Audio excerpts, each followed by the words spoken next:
Okay, let's continue with the other problems.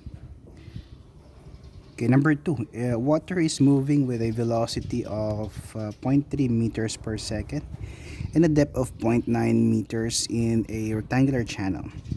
It approaches a smooth rise in the channel bed at point 0.3 of zero point 0.3 meters. Now, what should be the estimated depth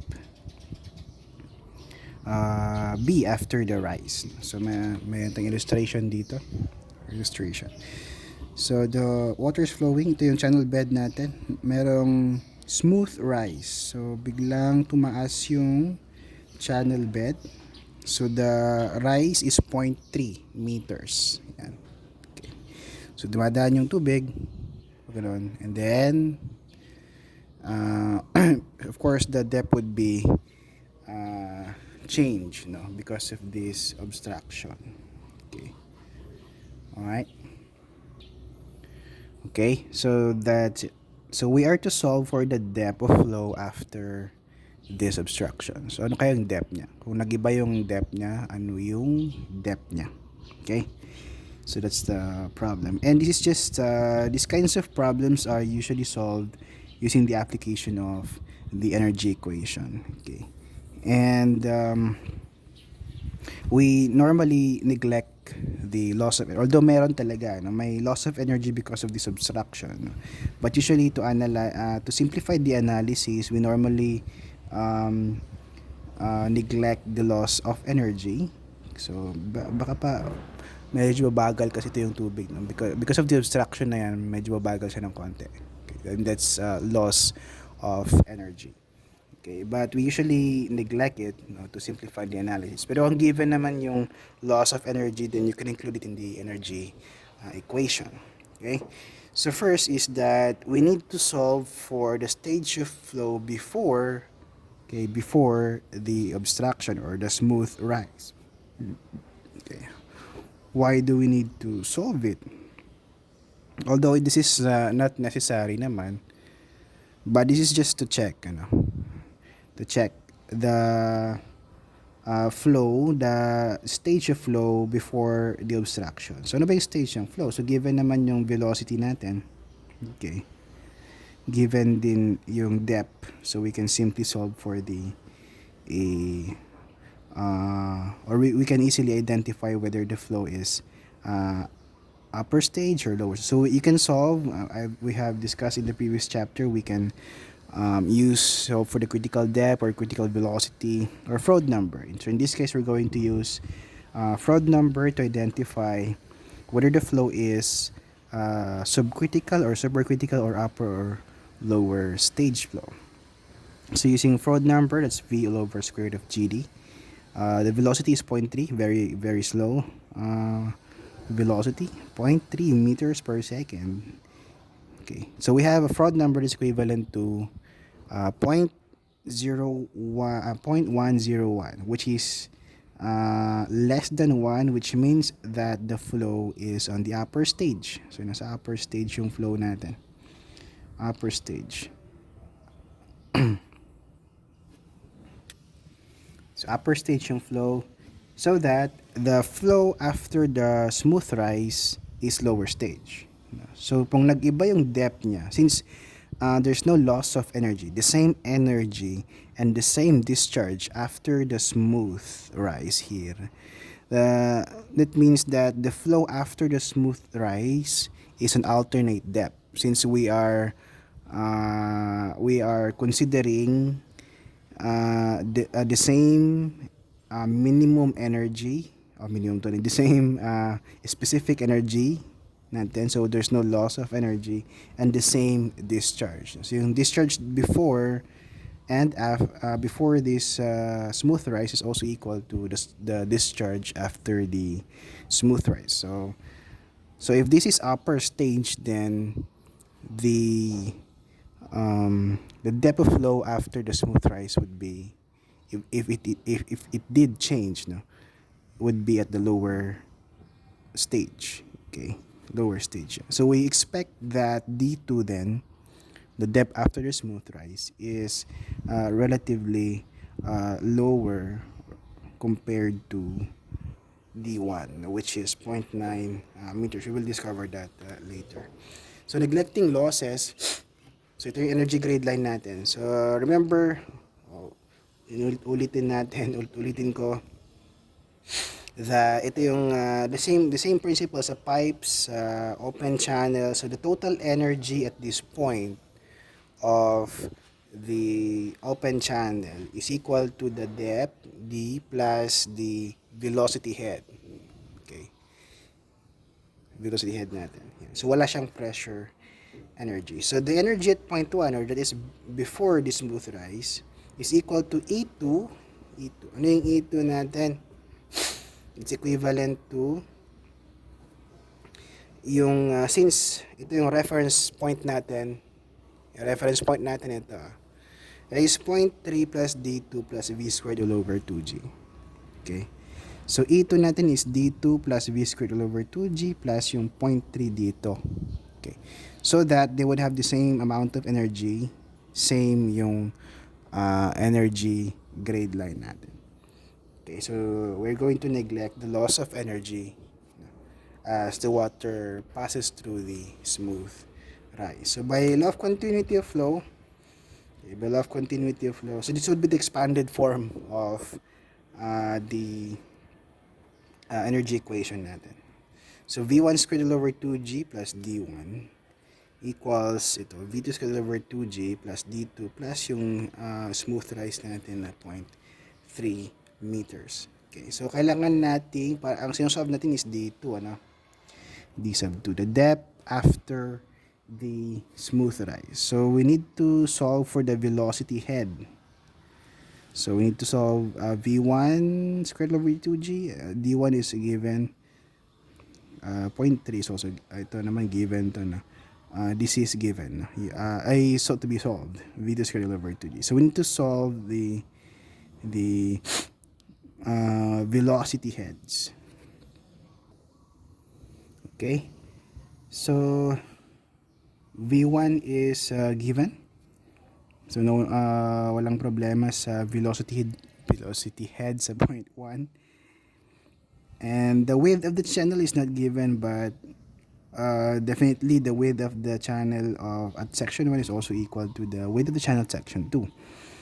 So we can apply the continuity of flow law. So Q1 is equal to Q2. So A1 V1 is equal to A2 V2. So A1 natin is B times yung depth which is given at 0.9. Cancel yung B natin dyan. So we're left with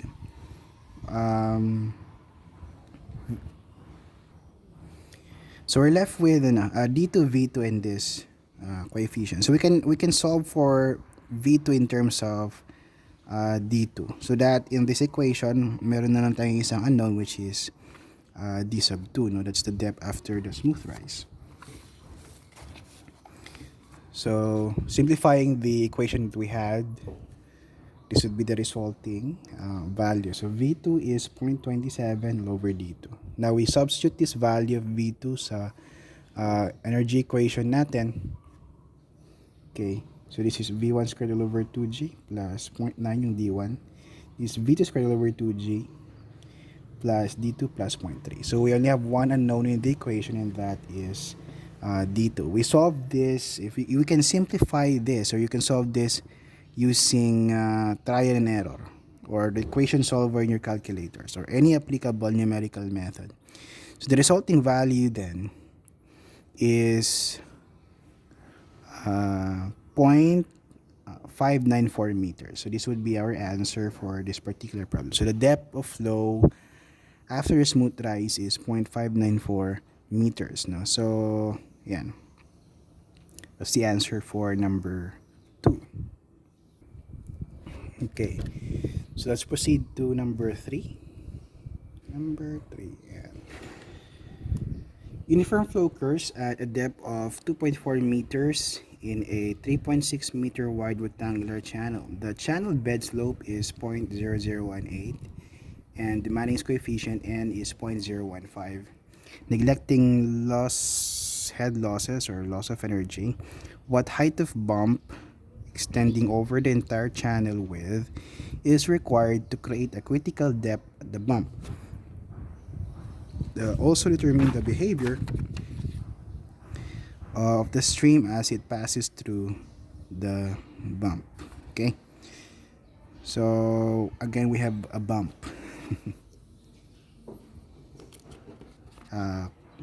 Just similar sa problem number 2, ano? So this would be our illustration.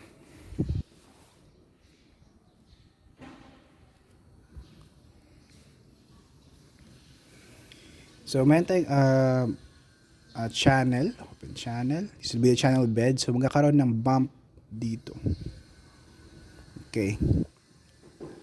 May bump tayo dyan. So ang sinasolve natin is anong height ng bump. So gano'n dapat kataas yung bump so that yung flow dito mismo sa tuktok ng bump is critical. Okay. Or the depth is critical depth. Okay. And we're going to neglect, of course, the loss of energy. Although the reality, of course, mayroong konting na loss of energy because of this particular obstruction. Ano? So, what would be the critical depth? Or what would be the height? Height of the bump to produce a critical flow sa taas ng bump natin. Okay? So first, of course, is to identify, although nandiyan na sa figure, the stage of flow before the bump. So pwedeng upper or lower stage siya. Okay? So, and then apply later on the energy equation to solve for the height of the bumps. Quite similar to what we have done sa problem number 2. Ano? So, equate lang natin ulit yung energy before and doon sa tuktok ng bump. Okay. So, yan. Okay. So, first, we need to solve for the discharge, since we need to solve for the velocity. We need to solve for the velocity and the discharge, no? Using Manning's formula. So yun yung mga kailangan natin to solve for to proceed with the solution. So determine the velocity and discharge using Manning's formula. So Manning's formula to solve for the velocity, that's 1 over for SI na. SI system, 1 over n r is 2/3 s raised to 1/2. Again, S here is the slope of the channel bed. Dun kasi sa uniform flow, S lang ito, ano.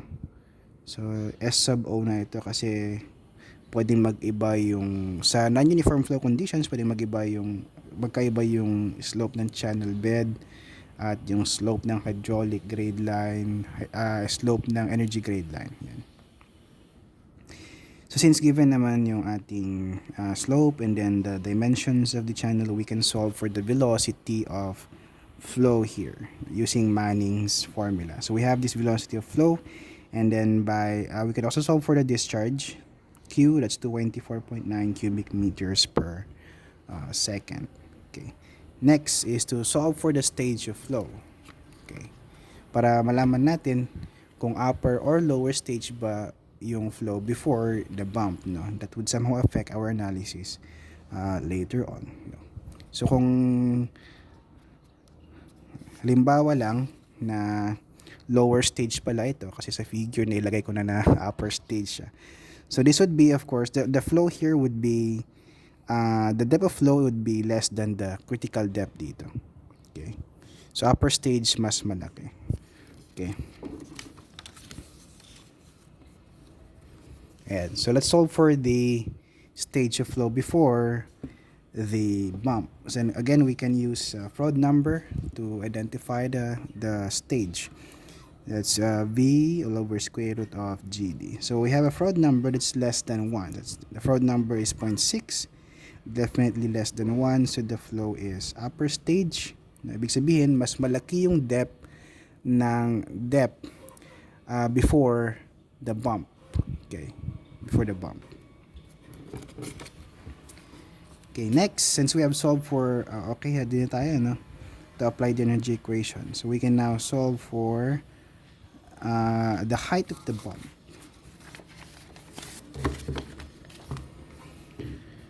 Okay, next, since ang required ay yung height ng bump, kailangan natin, so no problem kasi yung equation natin is E1 is equal to E2 plus yung H, no, H natin. So E1, energy before the bump, walang problema kasi given naman na yung depth before the bump and the velocity. No, nasolve na natin yung velocity before the pump. Okay. So E2 kailangan natin ng, this is VC squared all over 2G plus DC. So we need the critical velocity and the critical depth. No. Para later on sa energy equation natin, we can solve for the required height of bump to produce a critical flow above the bump. So we can solve for the critical depth since the section is rectangular, so we can use itong formula natin to solve for the critical depth for rectangular sections, or kung hindi naman siya rectangular, you can use yung general formula natin to solve for the critical depth, DC. So we need to solve for the discharge per unit width of the channel. We simply divide yung discharge natin na na-solve kanina previously. That is 24.9 cubic meters per second, and the width of the channel, which is 3.6. So we have this discharge per unit width sa my channel. So we can now solve for the critical depth. Okay, cube root of Q squared all over G. So we have this critical depth, and we can also solve for the critical velocity. VC is square root of GDC. Yeah. So remember, the depth here should be the critical depth. So the resulting value for velocity is the critical velocity. And we have 4.08 meters per second. Now, kompleto na yung kailangan natin sa equation, sa energy equation to solve for H. So neglecting losses of energy, so this is E1. This is E2.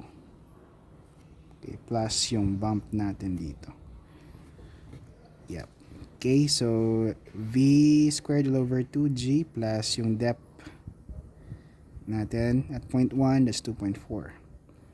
And then VC squared all over 2G. VC is 4.08 squared all over 2G. Plus yung critical depth natin na 1.696 meters plus yung height. Okay, so we have one unknown left in the equation, and that is H. So the required height of bump to produce a critical flow above the bump is 0.278 meters. 0.2. Yeah, that's 27. Medyo mataas-taas yung kailangang height ng bump, no?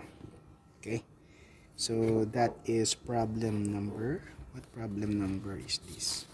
Problem number 3. Okay.